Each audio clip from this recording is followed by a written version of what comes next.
Good morning and welcome. I gotta fix this. There we go. Welcome to turn 7, and today we're finally going to move on from the Grixis Gravecrawler deck, and we're going to move into the newest deck that I built, which is Koma Cosmos Serpent. So I'll take a quick look at Koma. So this is Koma Cosmos Serpent. Legendary creature Serpent, 6/6. He's 2 green, 2 blue, 3 colorless. This spell can't be countered. At the beginning of each upkeep, a 3/3 blue Serpent creature token named Koma's Coil, create a 3/3 blue Serpent creature token named Koma's Coil. Sacrifice another Serpent. Choose one. You can tap target permanent. Its activated abilities can't be activated this turn. And Koma Cosmos Serpent gains indestructible until end of turn. So I'll say this is what I'm going to say about this deck. When I first saw this this commander, it was being played on Command Zone by, gosh, I want to do his name justice, but I don't remember it. He's from Cobra Kai, and he played the Koma Cosmos Serpent. I was so impressed by his ability as a player and how he piloted this deck. There was a couple of things I saw that I would have done a little bit different, and I can't remember if that's because hindsight is 20/20 or not. But for the most part, like, he really did a great job of playing Koma, and I was watching this deck, and it looked like a lot of fun. Like, it looks like a lot of fun. I have not played it yet in my play group. The next time we play, I will be playing this a lot, I think. And I play tested it a lot, and it's I did some play testing where I was playing on Untap, and as soon as I chose my deck and they saw the commander, it was really one guy, like, he lost his mind. He was like, in so many words, he's like, "You're a piece of crap. Why are you playing that commander? That commander's bull crap." And I could definitely see that being the case, depending on how you build this deck, which is kind of true for any deck, right? I mean, that's kind of why we try to push the concept of turn 7. So this deck is very powerful. Again, when it gets to turn 7, it's going to do crazy things, just like the Grixis deck did, just like any commander deck should, in my opinion. At a certain point, you break you break that wall and you start just going absolutely nuts. That's what's so fun about Commander, is that you can play a 7 mana cost Commander. You can play, the other deck that I just got as well is the Dragon. It's a 9 cost Commander. And that's what's awesome about Commander, is that you can play these high cost cards. And that's why you play Commander. If you couldn't play these big scary cards, then just stick to Standard or stick to Modern, where you can't really get to these kinds of mana costs, right? So these cards should be doing crazy things. This one is really crazy, though. I mean, it really is. Now, let's put it in perspective, though. Is it on the same level as Turgid? If you don't know Turgid, I think it's spelled like this. Well, let's look at Turgid real quick and see how you would compare these. 5 mana cost, and it's just black. You don't even need to have 2 different colors, and it's 2 mana less for a 4/5 menace that says, whenever an opponent sacrifices a non-token permanent or discards a permanent card, you may put that card from a graveyard onto the battlefield under your control. This card is insane. I mean, if we're going to compare, like, which one's more disgusting, to me, Turgid is far and away a much more disgusting commander than Koma, right? So Koma's 7 mana, can't be countered 6/6, but what's scary about him is at the keyword being at each upkeep, the beginning of each upkeep, you get a 3/3 blue serpent creature token. So every round of the table, you get a 3/3. You get 4 3/3s, right? So it's pretty good, but I mean, if you think about like Defense of the Heart, if you compare it to Lurking Predators, Tooth and Nail, I don't know. There's a lot of cards. There's that white planeswalker, where her like plus ability is making 3/1/1 tokens. I mean, these are kind of comparable, and this is also the most expensive mana cost out of those. Yes, it's in blue green. This is my first Simic deck. I've made this. I think this is my 15th.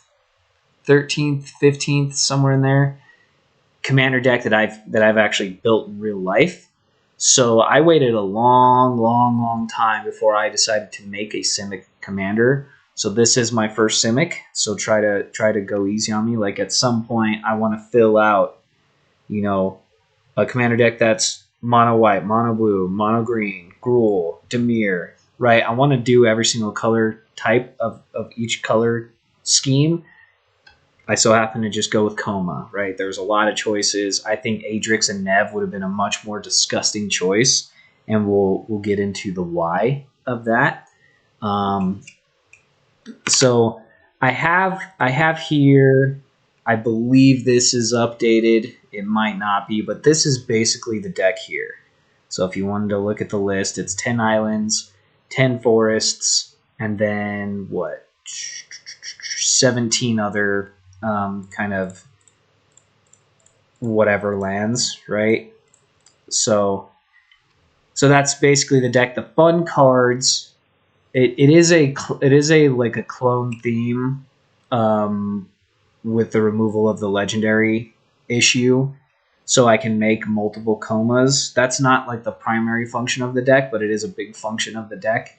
And the funnest card, these are the fun cards, but the funnest card, in my opinion, like the one that I'm having the most fun with right now, is Astral Dragon. Astral Dragon is absolutely bonkers, you guys. Absolutely bonkers. This card is so much fun. And look, people don't realize, I don't know if people have just not discovered how fun this card is for it to be that cheap, but this card is crazy. So it's a 4/4 flying dragon for 8.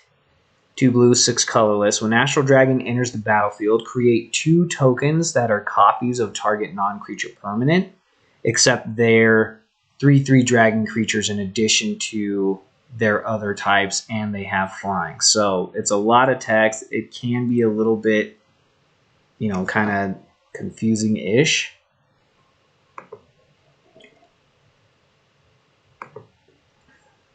So let's dig into this card a little bit. Koma 2.0. Okay, so let's just grab Astral Dragon. So we'll throw Astral Dragon out, right? So Astral Dragon, when Astral Dragon enters the battlefield, so it has an ETB, and then it says create 2 tokens that are copies of target non-creature permanent. Okay, so let's dig into this. Let's think about this card. It has an ETB. So if I were to have like a Panharmonicon type effect, then I could have that ETB trigger more than once, right? It creates 2 tokens. So what could be synergistic with that is Adrix and Nev, right? So we'll just talk about this one as well. So this one, 2/2 for 4 with Ward 2. If 1 or more tokens would be created under your control, twice that many of those tokens are created instead. So if this is in play, let's get one more thing. And let's do like the big Well, let's do something that's just fun, I think.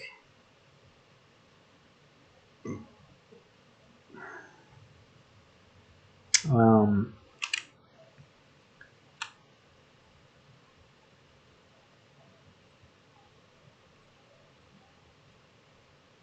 oh, there's this. Oh, here it is. All right, let's do this one because this one's really funny. Okay, so and again, like 7 mana, 8 mana, 7 mana. Like, yes, this deck is going to do big scary stuff, but it's going to cost a lot of mana to do. So let's talk about this, right? So if Adrix and Nev are in play, any tokens that I create are doubled. So if I'm going to create 2 tokens, it's going to be 4, right? Here's where it gets crazy. If I have a choice between copying Koma and copying Adrix, I'm probably going to copy Adrix 99 out of 100 because it works cumulatively like double damage. So what actually happens is, so if this is going to make, this enters, I have 2 of these, okay? I have 2 Adrix and Nevs because the deck makes copies that are not legendaries all the time, right? And then when Astral Dragon enters the battlefield, I get to create 2 tokens that are copies of target non-creature permanent. Well, an enchantment is a non-creature permanent. So I get to make 2 copies of these when this enters the battlefield. However, this says whenever you would create, if 1 or more tokens would be created, make twice that many. So that's actually going to be doubled, right? So I'll make 4 instead. But now this doubles that, okay? So it's not just going to be an extra 2, it's going to be an extra 4.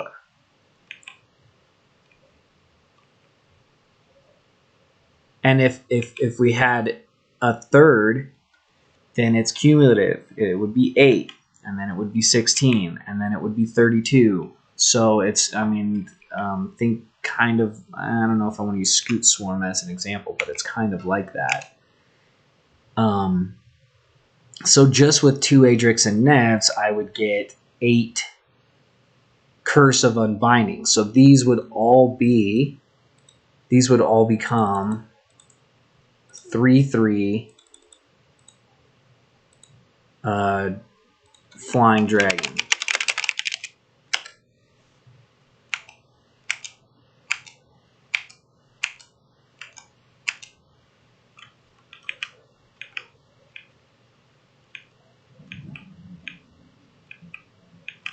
I think it was that amount, right? So when this comes into play with just 2 Adrix and Nevs, I can copy this, and I would get, so I make 2, and then I double that, and then I double that. So I go to 8. So I make 8 3/3 Flying Dragons. Dragon creature in addition to their other types, and they have flying. And I mean, this is just a really fun one. Enchant player.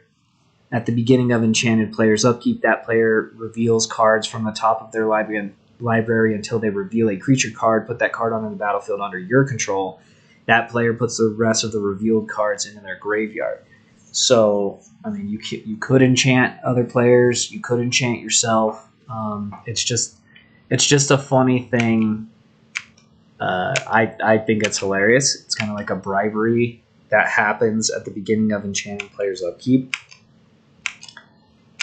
And so for me, this is a card that I have, that I used to play in Modern, that I have yet to see in Commander, but I think it would be really fun in a deck like this. So we have Paradox Haze. Enchant player. At the beginning of enchanted player's first upkeep each turn, that player gets an additional upkeep after this step. So now if I had enchanted myself with this or with all of those, and I get the Paradox Haze, they'll all trigger a second time, right? Obviously, we're going to have a lot more synergy with Paradox Haze than just that, but I mean, it's not a big deal with Koma, because when we get Koma into play, so then we do a round of the table, and everybody gets at each upkeep, I get a Koma coil, which I think I saw. This one's kind of cute. So you get the Koma coil. So I play Koma. I pass a turn. Beginning of your upkeep, I make a Koma coil. Beginning of his upkeep, I make a Koma coil. Beginning of her upkeep, I make a Koma coil. Beginning of my upkeep, I make a Koma coil. So by the time it comes back around to me, I have 4 Koma coils, right? So again, if I have an Adrix and Nev, or multiple Adrix and Nevs, this is going to be a bunch of Koma coils. A lot of Koma coils, right? So let's get into this thing. So there's just a lot of cards in the deck that have this effect, this type of effect, which is like Quantum Misalignment. Create a token that's a copy of target creature you control, except it's not legendary. And then this one has Rebound, so you get to do this a second time, right? So you create a Koma, and then on your next upkeep, you create another Koma, and then this goes to exile, I believe. Exile it as it resolves. At the beginning of your next upkeep, you may cast this card from exile without paying its mana cost. Oh, and then it goes into the graveyard. Then it would go into the graveyard. So now, as we do a rotation of the table, it's going to be 12 Koma coils, right? So it might just be easier to... So now we would be getting 12 Koma coils each rotation of the table. And again, don't forget, we can sack a Koma coil to make Koma Cosmos Serpent gain indestructible. So I think about it as like him like blocking with this coil. So I think of him less as a serpent and more as like a kraken, or kraken, however you want to say it. And then the other one where you sacrifice a coil to tap target permanent, its activated abilities can't be activated this turn, wrapping around that creature and just holding them so they can't do anything. So I like the aesthetic, the mind's eye aesthetic about it. So then we get Auton Soldier, Sakashima of 1,000 Faces, Spark Double, Irenicus's Vile Duplication, Mirror Box. These are all basically like the removal of the legendary issue that can come up, right? So one thing to remember with Irenicus, let's find that real quick. So Irenicus. So one thing to remember with Irenicus is it gives that token flying. So if I create a token if I create a Koma and with Irenicus, it's going to be Koma but with flying. So don't forget that little tidbit. It could be a big deal. Maybe not, right?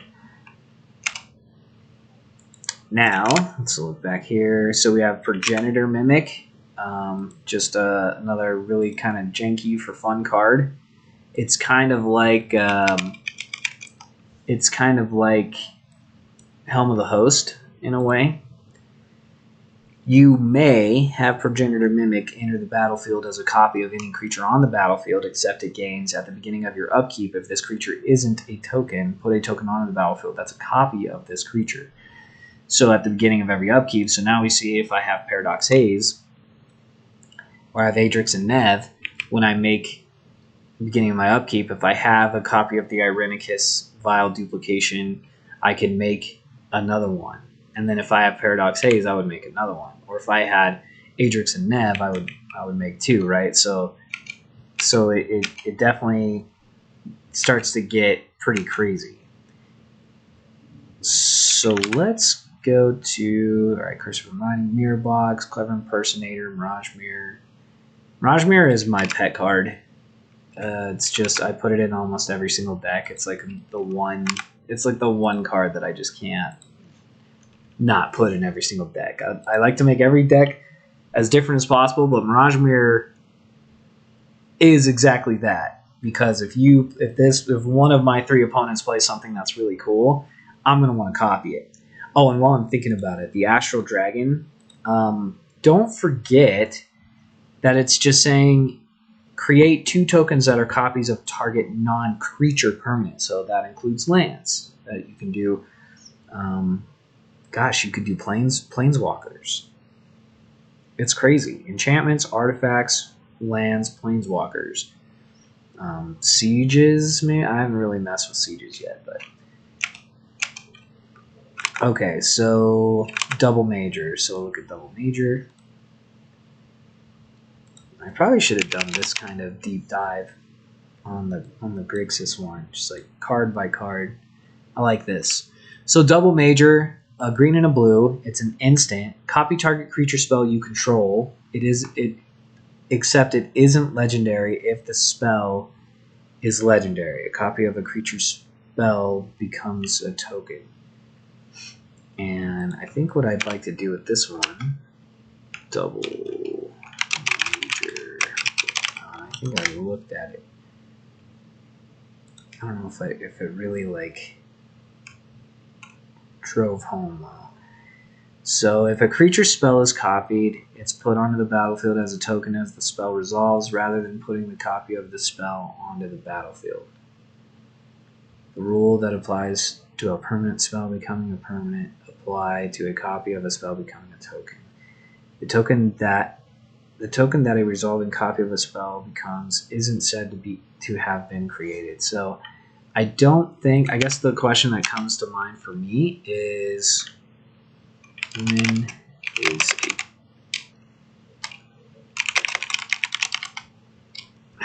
a creature spell? Is a creature permanent a spell?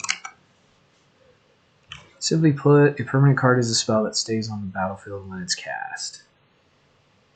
So that would make sense to me, that if I already had a Koma in play, I could copy it, make a copy that isn't legendary. Because the way that I was thinking this was that as I'm casting a creature spell, so say like as I'm casting Adrix and Nev, I also have to like double major, almost like a counter spell while it's on the stack to target it to make a copy before it resolves from the stack. I'll probably just ask the judges, but it's the way that I'm reading that from those is that I could cast it when it's a permanent on the battlefield because it is a spell, right? Because it says copy target creature spell. Anyways, I like double major. Nothing too crazy. It's just like maybe some, when someone attacks you and they think you don't have enough blockers type deal, maybe you could do some tricks of that. Yeah. Nothing too crazy there. Second harvest. Okay, so this is where it gets crazy, right? Because if I have an Adrix and Nev, and I'll tell you, like, Adrix and Nev is crazy in this deck, right?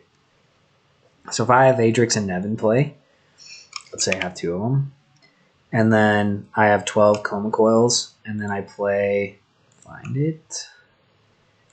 So actually, let's do it like this, because this is actually like the really cool play that I would like to do. Second harvest and reflections, and this guy here. So I actually did this in a playtest game. So you foretell this for 1. So it's an instant, one in a blue. Choose target non-legendary creature. The next time 1 or more creatures or planeswalkers enter the battlefield this turn, they enter as copies of the chosen creature. So if you foretell this for 1, right, during your turn, you may pay 2 and exile this card from your hand face down, and then on a later turn, you can pay 1 mana.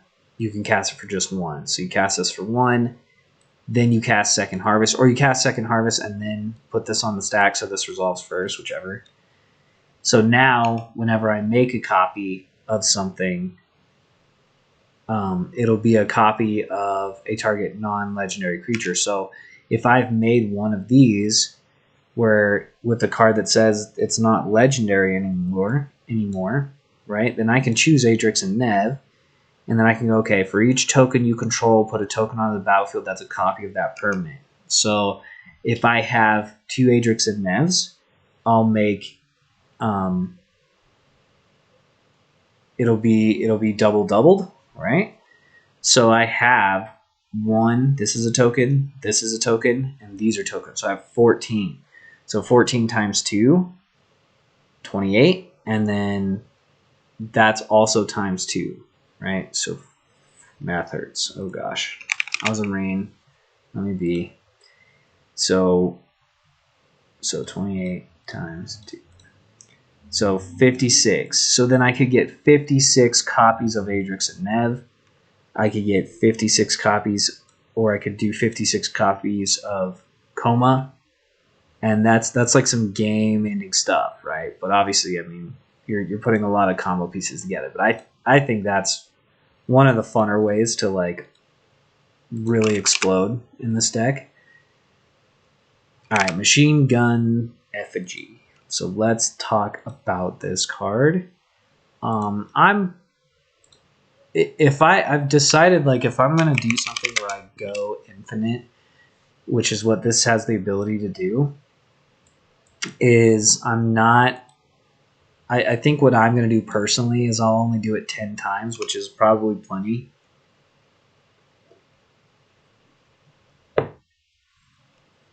If it's something like this. I don't know if I would do that with life. Maybe I'd just do like 100 life or something. I don't know. But here's what you can do with Machine Gun's Effigy. So we'll get Astral Dragon again. So Machine Gun's Effigy, or Machine God's Effigy is an artifact. You may have Machine God's Effigy enter the battlefield as a copy of any creature on the battlefield. Sorry, I just want to get rid of some things. Actually, I want to keep that. That's the real one.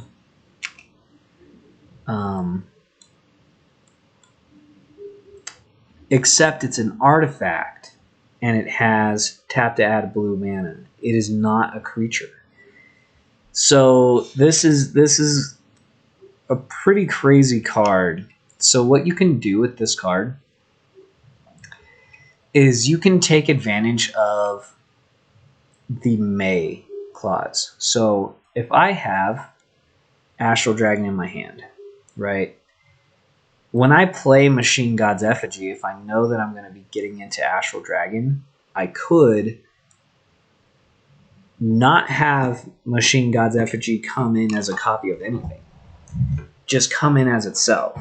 Because it says you may have Machine God's Effigy enter the battlefield as a copy of a creature. But you don't have to. So I could just have it come in as is. Because here's the thing, guys.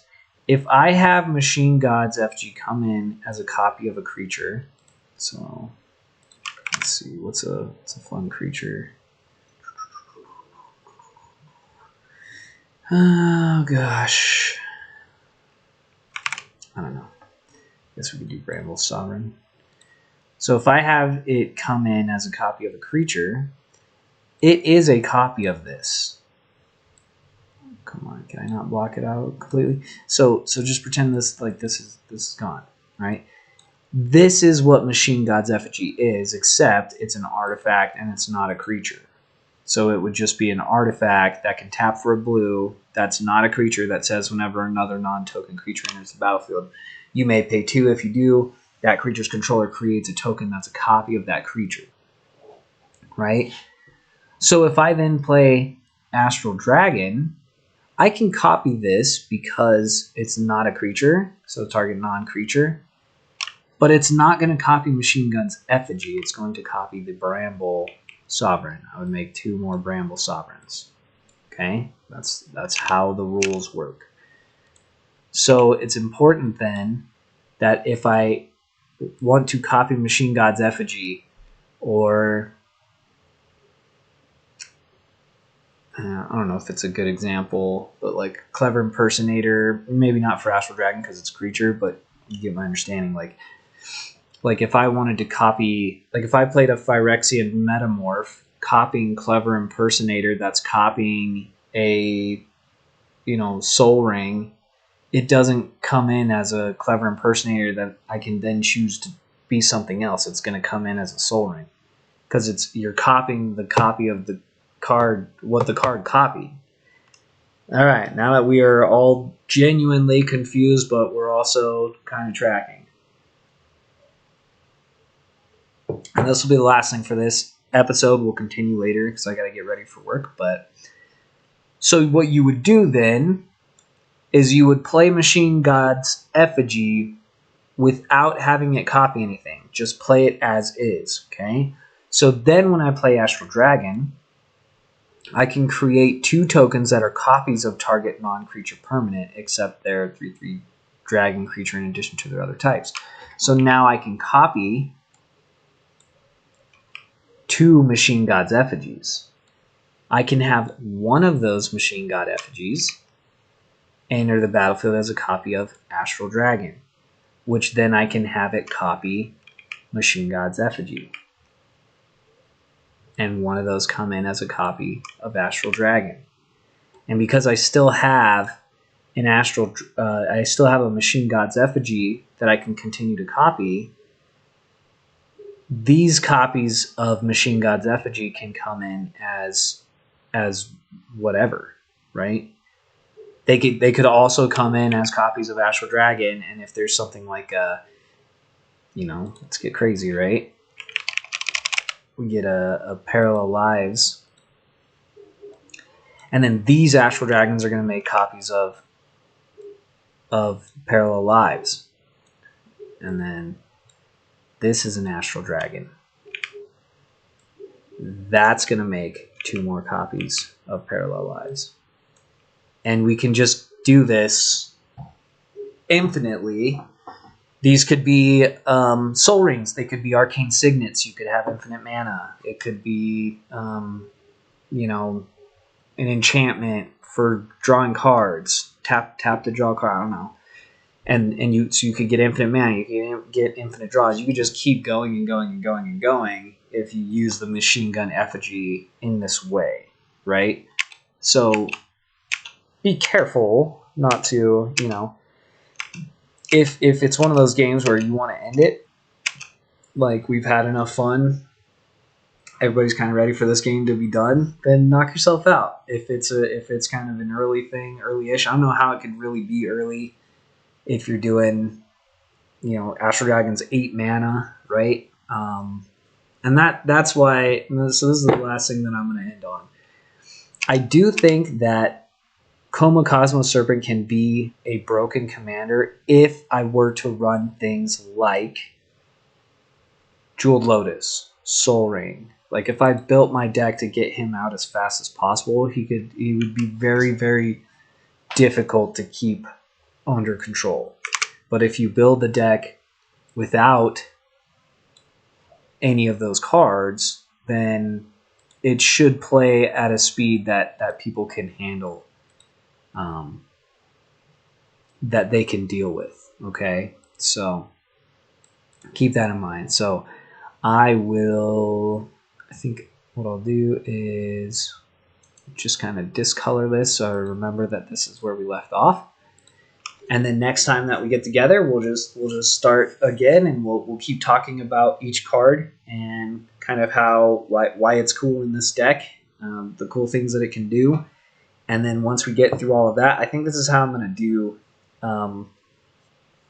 these from now on, because I think to me, I think it's cool. To me, I think it's useful to get this insight and maybe see cards that you haven't seen yet, or you've seen them but you didn't know that they can do these crazy things that they can do, and just enhance your ability to have fun. So we'll see you on the next one. Cheers, and I hope this helped.